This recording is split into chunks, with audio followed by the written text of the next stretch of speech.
ఇది నందిపేట మండలం చేర్చుకుంటూ గ్రామము. ఈ 76 ఎకరాల శివారణ దుబ్బెపించిండు. మా ఉపాధికి నీళ్ళు వెళ్ళిపోయి షాపిల్లంతా చచ్చిపోయింది. మా ఉపాధికి కోల్పోతున్నాం. మేము 50 కుటుంబాలు ఇప్పుడు మేము ఏం చేసుకుని బతకాలి సార్? గవర్నమెంట్ వచ్చింది మరి మొన్ననే ఇది మిషన్ బగిరితల చేపించిన ఆలుగు ఎత్తైందని దొబ్బేసారు. వీళ్ళు వేస్తే అనుకుంటా మేము ఇది అనుకుంటా మా మీద కేసులు పెడుతున్నారు సార్. కూడా పోయింది. మేము పెట్టి తెచ్చుకున్న పిల్ల కూడా చనిపోయింది. దానికి తిరిగి మాకు న్యాయం చేయాలని కలెక్టర్ గారికి కానీ అందరికీ మా కుల నా సభ్యుల అందరి తరపున 40 ఏళ్ళ సంది చేపలు పట్టుకుని దాశలో బతున్నాం సార్. ఇప్పుడు మాకు 4 సంవత్సరాల సంది మాకు చేప పిల్లలు లేవు.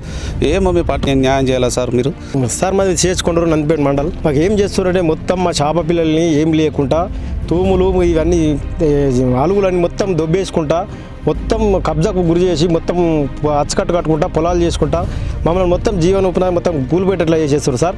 మాకు ఏం చేస్తున్నారంటే మొత్తం మమ్మల్ని నాశనం చేయాలని మొత్తం చూస్తున్నారు.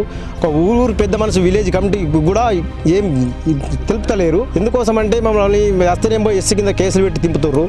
సార్ నేను పోయి ఎంఆర్ఓ సార్ ఏం పోయి నిలబడి వచ్చి తీసేయాలని చెప్పేసి ఎంఆర్ఓ సార్ కూడా నిలబడి ఉంటే తీపిస్తాడు సార్. మా రుక్తే లేకుండా చేద్దామని చూస్తారు సార్. వాళ్ళు మొత్తం మాకు చర్యల వాళ్ళు ఇంటలేరు సార్. ఊరికి అధికారులు సర్పంచ్ చెప్పిన అయినా వచ్చారు, ఎవరు చెప్పిన అయినా వచ్చారు. ఒక ఎస్ఐ నిలబడ్డా కూడా ఎస్ఐని కూడా ఏం లేకుండా వాళ్ళు పోగానే మళ్ళీ 4 మాంతుర్రు 4 వచ్చి మళ్ళీ అదే పని చేస్తారు సార్. ఇంతకంటే తిరగాల మేము ఇంట్లో కానీ